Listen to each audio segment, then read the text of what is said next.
नमस्कार मेरे प्यारे दोस्तों, मेरे चैनल स्कैरी कॉर्नर में आपका स्वागत करता हूं। मसूरी की ठंडी वादियों में एक ऐसी जगह है जहां सूरज ढलते ही हवा में मौत की गंध घुल जाती है। लंबी देहर माइंस। आज यह जगह वीरान पड़ी है, लेकिन 1990 के दशक में यहां हजारों मजदूर चूना पत्थर निकालने का काम करते थे। इन्हीं मजदूरों में था अरविंद, एक सीधा सादा मेहनती लड़का जो गांव से रोज काम करने आता था। अरविंद का दिल गांव की एक लड़की मीरा पर आ गया था, मासूम, हंसमुख और उसकी बचपन की दोस्त। लेकिन अरविंद का एक और साथी था, रघु, जो उन्हीं खदानों में काम करता था और मीरा को भी चाहता था। मीरा अरविंद को पसंद करती थी, लेकिन रघु का प्यार पागलपन की हद तक बढ़ चुका था। लंबी देहर की खदानें दिन में भी अंधेरी लगती थीं।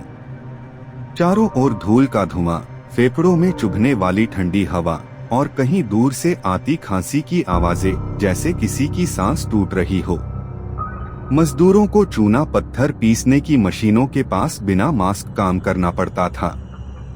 धीरे धीरे सबको सिलिकोसिस नाम की बीमारी लग जाती और फिर दर्दनाक मौत। अरविंद भी इन खतरों को जानता था, लेकिन मीरा से शादी के लिए पैसे जमा करना उसका सपना था। एक दिन मीरा खदान के पास उससे मिलने आई। तुम ये काम छोड़ क्यों नहीं देते? यहाँ तो लोग जिंदा रहते हुए मर रहे हैं, मीरा ने कहा। अरविंद मुस्कुराया, बस थोड़ा और कुछ पैसे इकट्ठे हो जाएं, फिर हम यहाँ से बहुत दूर चले जाएंगे। लेकिन दूर एक कोने से यह सब सुन रहा था रघु। उसकी आंखों में गुस्सा और जलन की आग जल रही थी। एक रात खदान में देर तक काम चल रहा था। अरविंद और रघु दोनों वहीं थे। अचानक एक तेज चीख सुनाई दी, जैसे किसी ने मदद के लिए पुकारा हो। मजदूरों ने मशाल लेकर अंदर देखा, लेकिन वहां सिर्फ सफेद धूल का तूफान था। यहाँ कोई नहीं है, रघु ने कांपते हुए कहा, लेकिन मैंने देखा था, कोई औरत थी। उसके मुंह से खून बह रहा था। बुजुर्ग मजदूरों ने चुप रहने को कहा, यहाँ की चुड़ैल है। उन हजारों आत्माओं की एक जो यहाँ दम तोड़ चुकी हैं। अरविंद ने इसे अंधविश्वास मानकर नजरअंदाज किया, लेकिन उस रात से उसे अजीब सपने आने लगे। सपनों में वह देखता, एक औरत सफेद कपड़ों में खड़ी है, आंखें खोखली, और कह रही है, यहाँ से चले जाओ, नहीं तो। रघु ने तय कर लिया था कि अगर मीरा उसे नहीं मिली तो अरविंद को कभी नहीं मिलेगी। एक दिन उसने मीरा को झूठ बोला, अरविंद अब यहाँ काम छोड़कर दूसरी जगह जाने वाला है। उसने कहा है कि वह तुम्हारे बिना भी रह सकता है। मीरा का दिल टूट गया। वहीं दूसरी ओर रघु ने अरविंद को उकसाया कि खदान में गहराई तक जाएं, जहां लोग जाने से डरते थे। वहां का चूना सबसे महंगा बिकता है और हम एक रात में अमीर हो सकते हैं। अरविंद ने सोचा, बस यही आखिरी बार, और फिर मीरा को ले जाएगा। रात के समय मशाल लेकर अरविंद और रघु खदान के उस हिस्से में पहुंचे जो सालों से बंद था। अंदर घुसते ही हवा ठंडी हो गई और खामोशी इतनी गहरी थी कि दिल की धड़कन भी सुनाई दे रही थी। अचानक दूर अंधेरे में खांसी की आवाज आई। फिर एक साथ कई लोग खांसने लगे, जैसे सैकड़ों अदृश्य मजदूर उनके आसपास हों। मशाल की लौ कांपने लगी। धूल के बीच से एक छाया उभरी, वही सफेद कपड़ों वाली औरत जिसके मुंह से खून टपक रहा था। उसने सीधे अरविंद की ओर हाथ बढ़ाया। अरविंद चीखने ही वाला था कि जहां लव ट्रायंगल, धोखे और माइंस के श्राप का असली चेहरा सामने आएगा, क्या अरविंद बच पाएगा या रघु की चाल और भूतिया ताकतें मिलकर उसकी जिंदगी खत्म कर देंगी? अरविंद ने जैसे ही उस औरत का चेहरा साफ देखा, उसका खून जम गया। आंखें गहरी काली, मुंह से खून की पतली धार और एक अजीब सी मुस्कान। यहाँ से निकल जाओ, उसकी आवाज गूंजी, लेकिन अजीब बात, वो सिर्फ अरविंद को देख रही थी, रघु को नहीं।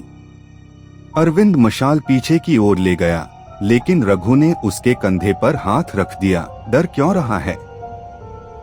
ये बस तेरे दिमाग का खेल है। अरविंद को नहीं पता था कि रघु ने पहले ही योजना बना रखी थी। जैसे ही अरविंद गहरी सुरंग में जाएगा, वह उसे धक्का देकर गिरा देगा और सबको कहेगा कि वह भूत के डर से भाग गया और खो गया। उधर गांव में मीरा बेचैन थी। न जाने क्यों उसे लग रहा था कि अरविंद किसी खतरे में है। वह खदान के पास पहुंची, लेकिन वहां के चौकीदार ने रोक लिया। बीबी जी, रात को यहाँ मत आओ। यहाँ रात में जो भी अंदर गया है कभी जिंदा नहीं लौटा। मीरा ने उसकी चेतावनी अनसुनी कर दी और धीरे धीरे खदान की तरफ बढ़ी। गहरी सुरंग में धूल का बादल था। मशाल की रोशनी मुश्किल से कुछ फुट तक जा रही थी। रघु ने अरविंद को कहा, तू आगे चल, मैं पीछे से देख लूंगा कि कोई और तो नहीं आ रहा। जैसे ही अरविंद एक संकरी जगह पर पहुंचा, पीछे से रघु ने धक्का दे दिया। अरविंद का पैर फिसला और वह गहरी दरार में गिर पड़ा। मशाल बुझ गई, चारों तरफ अंधेरा और ठंडी हवा। गिरते ही अरविंद का सिर चकराने लगा, लेकिन तभी उसने महसूस किया वह अकेला नहीं है। चारों तरफ से खांसने की आवाजें, किसी के धीरे धीरे पास आने की आहट, और फिर ठंडी हड्डियों तक चुभने वाली उंगलियां उसके कंधे पर। अचानक कई परछाइयां उसके चारों तरफ घिर आईं। वो सब फटेहाल कपड़ों में, चेहरों पर खून, आंखें धंसी हुई मजदूरों की आत्माएं। एक ने धीमी आवाज में कहा, हम सब यहाँ धोखे से मरे, हमारी सांसें छीन ली गईं, और अब तुम भी नहीं जा सकोगे। अरविंद ने भागने की कोशिश की, लेकिन तभी उसने उस सफेद कपड़ों वाली औरत को सामने खड़ा देखा। उसकी आंखों में दर्द था, गुस्सा था और किसी अजीब पहचान का एहसास भी। वो बोली, तुम मुझे पहचानते हो? अरविंद हक्का बक्का रह गया। वो चेहरा मीरा जैसा लग रहा था, लेकिन उम्रदराज, जैसे कई सालों से मरी हुई हो। उसी समय ऊपर से मीरा की आवाज आई, अरविंद कहाँ हो? उसकी आवाज सुनते ही भूतिया मजदूर एक पल के लिए पीछे हट गए, लेकिन सफेद कपड़ों वाली औरत की नजरें और गहरी हो गईं। वो धीरे से बोली, वो यहाँ नहीं आनी चाहिए, वरना। रघु ऊपर खड़ा सब सुन रहा था और मुस्कुरा रहा था। उसे पता था अगर मीरा नीचे आएगी तो वह भी इन आत्माओं के हाथ लग जाएगी और फिर वह हमेशा के लिए अकेला रह जाएगा। लेकिन मीरा भी किसी और की नहीं होगी। मीरा नीचे उतरने लगी। हाथ में एक छोटी सी लालटेन थी। जैसे ही वह उस दरार के पास पहुंची, सफेद कपड़ों वाली औरत ने अरविंद की ओर झुककर फुसफुसाया, तुम्हें बचाना है तो एक बलिदान देना होगा। अरविंद ने कांपते हुए पूछा, किसका बलिदान? औरत मुस्कुराई और उसकी निगाहें ऊपर खड़े रघु की तरफ मुड़ गईं। अरविंद सफेद कपड़ों वाली औरत की ठंडी आंखों में देख रहा था। तुम मीरा नहीं हो? फिर तुम कौन हो? उसने डरते हुए पूछा। औरत के चेहरे पर दर्द की लकीरें उभरी। मेरा नाम लक्ष्मी था। मैं भी इस खदान में काम करने आई थी। मीरा जैसी दिखती हूँ क्योंकि मैं उसकी परनानी थी।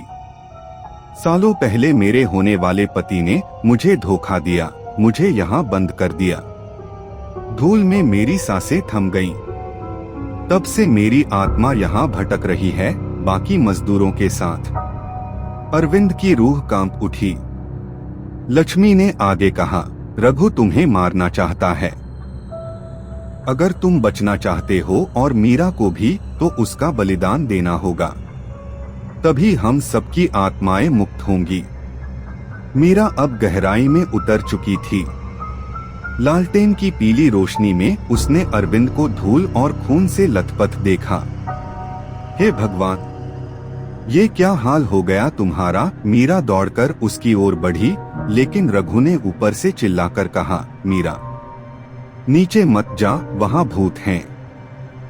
अरविंद ने थरथराती आवाज में कहा, मीरा पीछे देखो। मीरा ने मुड़ते ही देखा, लक्ष्मी उसकी तरफ बढ़ रही थी, लेकिन उसके चेहरे पर डर नहीं बल्कि करुणा थी। लक्ष्मी ने धीरे से मीरा के हाथ में एक पुराना लोहे का औजार दिया और कहा, अगर प्यार सच्चा है तो तुम्हें अपने दुश्मन को खत्म करना होगा।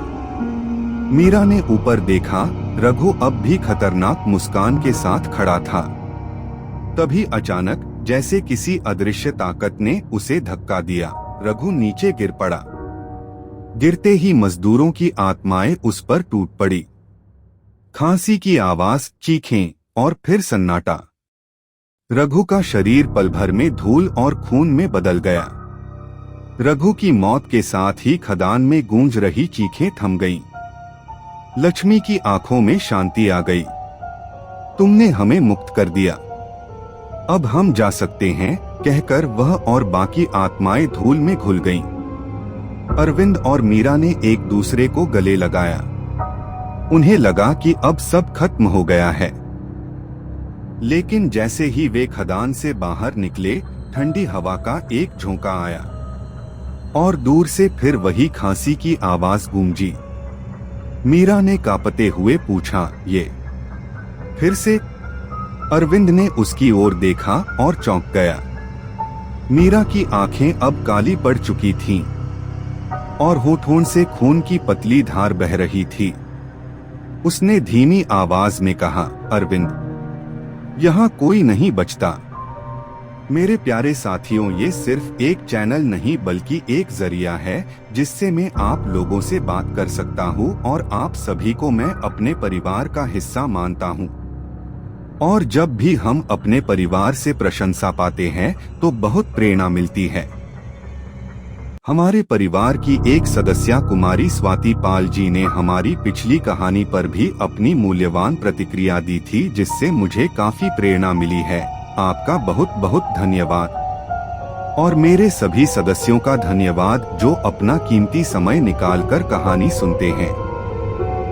मिलते हैं अगली कहानी पर। God bless you.